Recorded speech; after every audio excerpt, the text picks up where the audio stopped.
You are the mighty God, the great I am. Hallelujah, hallelujah. You are the mighty God, the great I am. Hallelujah, hallelujah. Hello, my name is Ebute. You're welcome to this channel.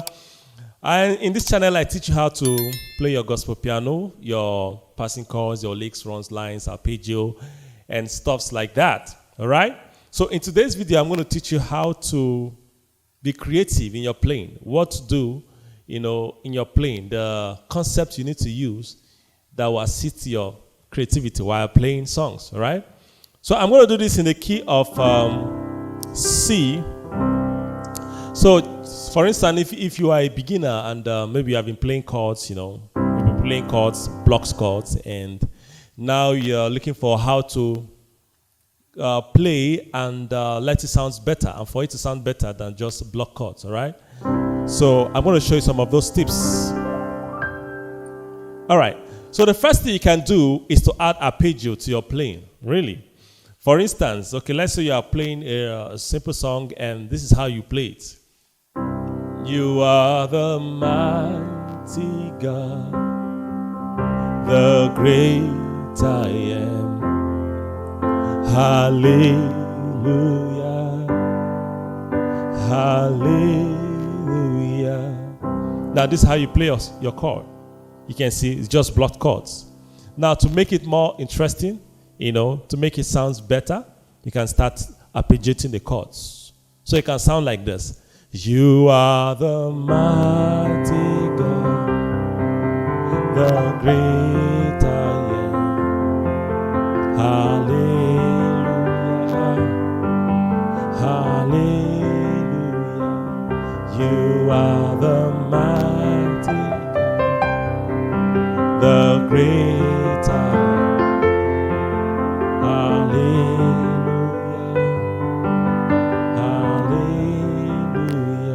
You can see, so the same chord, the same progression, 1-4-5 progression. Now I'm playing it again, adding my arpeggio to it. Now arpeggio simply means playing chords in a broken way, Instead of playing it blocked, you play it broken. You see? You can you can play it following a sequence. You can play it without following a sequence. Whatever. So arpeggio is basically moving, breaking your notes into breaking your chords into single notes. I've done a video before on left-hand arpeggio. All right. So I'll leave the number somewhere here, so you can check that video. It can help you on how to play arpeggio with your left hand. Of course, you can play with just left hand. You could decide to play with your left hand arpeggio and the right hand just play chords, something like this.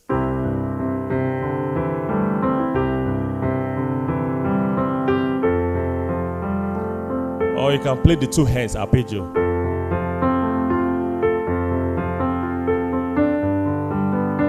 So whatever. So there are a lot of ways you can play. And now this particular concept is not. It's not. There's no particular way you should play it. It's all about following a rhythm. The way it is going. You follow a rhythm in your mind, especially when you are playing with other instruments. At least you follow the tempo of the song, and so you just observe the rhythm while playing. All right. So, but there's no particular arpeggio you need to play. There's no particular way you need to play it. All you need to do is to follow a rhythm. All right. So now this particular concept gives you room to be creative in your playing.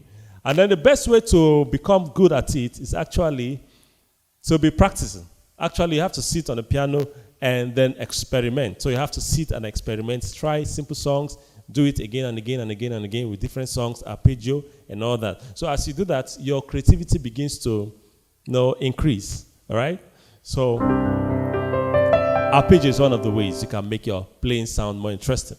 All right, so another way is to begin to think about your lead, your runs, your riffs, riffs, runs, So you come up with different riffs and runs, but you'll be guided by the major scale, all right? So you're going to you're going to be using the diatonic notes in your key. Right now I'm in the key of C. So you're going to be picking up the diatonic, building your riffs and runs using your diatonic notes. Your diatonic notes are simply the notes in the key, all right? So if you're in the key of C, all the notes in the C major scale are the diatonic notes in the key of C. So you can play something like this. You are the mighty God, the great I am. Hallelujah, hallelujah. You are the mighty God, the great I am. Hallelujah, hallelujah. Now, this second point, some of the things you can use to guide yourself in playing runs and riffs is the first thing is to use the chord. Now, if I'm playing something like you are the mighty God. Now, this particular movement, it came from the chord, the C chord. I'm on the one chord, and the one chord is the C chord, right? So all these two notes, you can find it in the C chord, which is the one and the 5. So 1, 5. So you can be guided by the chord to come up with a little movement.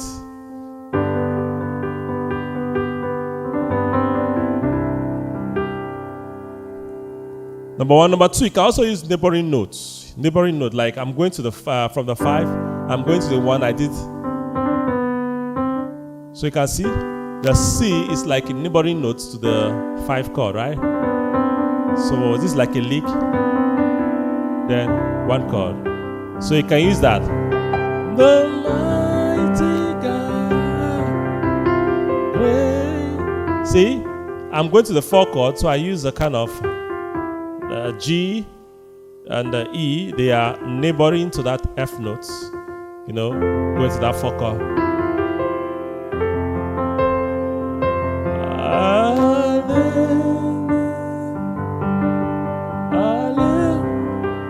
So you can use that, play neighboring notes, and then the notes from the chord. You can use that to build your riffs, runs, and even lines, and all that. And also you can use your major scale. I mean, as long as the note is diatonic to the key, it has a way of still going. You can then hallelujah, you are the mighty God, the great. So what I just did is major scale. You could either play it all, or just play part of it. You are the mighty, the great. You see? So I'm just using notes from the major scale. The hallelujah, hallelujah, you are the mighty God. So I'm just using pentatonic scale, C major pentatonic scale. So you can see that there's a lot of creativity that you can, that comes up here, because there is no particular way, you can play this thing. You could just know that, okay, of riffs, runs, and lines, and then that, okay, if you are playing riffs, runs, and lines, it should be related to the chord that you are, or the chord you are going to, or it should be the neighboring notes of the chord that you are, or that you are playing, or it should be part of the notes in the major scale. So these are the things, these are the ideas in your mind that help you to be creative in what you do. All right? And like I said, this is not what you just learn and then go and play it. It is what you sit on the piano and you experiment. You take simple songs and then you begin to experiment. You see, this lesson is like a tip of the iceberg as to what you need to do, or how creative you can be in playing. There's a lot you can do while playing, all right? So the more of the gospel concepts you understand, the more you can experiment, the more creative you are in playing, all right? But as a beginner, you know that, okay, one of the things you should start considering is the arpeggio and then some few riffs, some simple riffs, runs, lines. I've done a video before on licks, though it's a bit advanced, but you can check it up, All right, so that's the second one. Now the third one is more of the intermediate advanced level, and that's what we call passing chords. All right, passing chords are very nice things that we do in gospel. So these are chords that you play before going to a destination chord. For instance, you have your 1 chord, 1, 2, 3, and going to the 4. So now the chords I play in between the 1 and the 4, those chords I play in between these two chords is what you call passing chords. All right, and this is an advanced concept. So this is where you talk about the secondary dominant passing, the 2-5-1 passing, minor chromatic passing, tritone sub, and all those stuff. I've done a lot of those videos on YouTube. You can check some of them. All right, so that's the next thing you start thinking about when you want to be creative in your playing. You start thinking about passing chords, so gospel movements. I've done a gospel movement using triads before online, so a lot of things I've done. So for instance, you can play this chord using few passing chords. Let me try. So let's say you are the mighty God, the great I am. Hallelujah, hallelujah. You are the mighty God, the great I am. Hallelujah, hallelujah. So I was using some passing chords. I used the secondary dominant passing. I used 2-5-1 passing. I use some licks. I use interval of thoughts. A lot of things you can use. Like I said, it's just, this video is like an intro, like an introduction to how creative you can be, in your piano. A lot of things. If you check all the things I teach on this channel, if you learn them, those things that can help you to be creative in your playing. So the more you understand the concepts in gospel, in jazz, as you understand these things, you begin to practice it, experiment it in songs and all that. And all those things help you to be creative, all right? So there's a lot to talk about how to be creative in your playing. Yeah, but at least if you're able to relate with these few points of mine in this video, which is the arpeggio, the few runs, or riffs, runs, and lines, and then the passing chords, if you can use this, you discover that there's a lot you can do. There's a lot you can be so creative in using these concepts to play. So on YouTube, I've done a lot of videos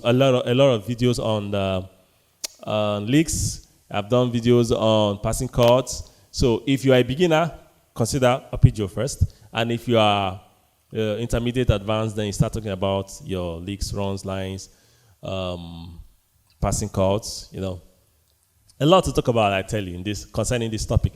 But for now, I'd like to stop in this video. I'd like to stop here in this video. And so please, if you have not subscribed, I want to encourage you to subscribe to my channel, because I believe that if you're interested in playing piano, there is one or two things.